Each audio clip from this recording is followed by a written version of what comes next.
Hi, I'm Taylor. Welcome to the Cashmere Hair Extensions blog.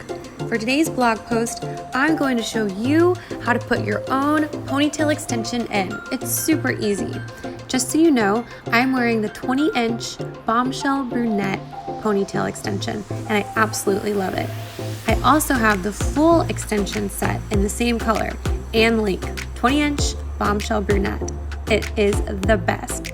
Guys, I'm going to show you how easy it is to put this extension in.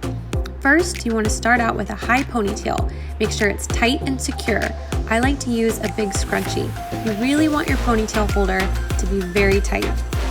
Now here's the extension piece. As you can see, it's gorgeous, 100% human hair. And you'll note that there's also a small Velcro piece that comes out to the side. This is going to wrap around and conceal your ponytail holder.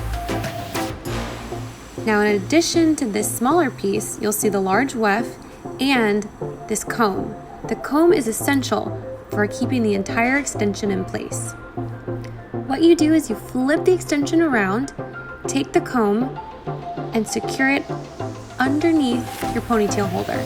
Make sure it's nice and snug. You should be able to shake your head around and feel that grip and that there's no movement. Next, you want to take that Velcro piece with a small piece of hair. Make sure you keep it separate from the fuller extension piece and your natural hair. And you're going to take that small Velcro piece and wrap it underneath the larger extension and underneath your natural hair, making sure to keep it separate and wrapping it around your ponytail holder continuously until it's no longer visible. This part can take just a little bit of finagling, but guys, I promise you, I'm not good with styling hair, and I got this down so quickly. Wrap, wrap, wrap, and it looks fabulous. Now normally, I would put a bobby pin in to secure it, but since we're staying home, I'm not gonna bother. But you most definitely want to use at least one bobby pin to make sure that that small wrap piece doesn't come undone. And there you go, it looks fabulous, and I love it. Thanks for watching.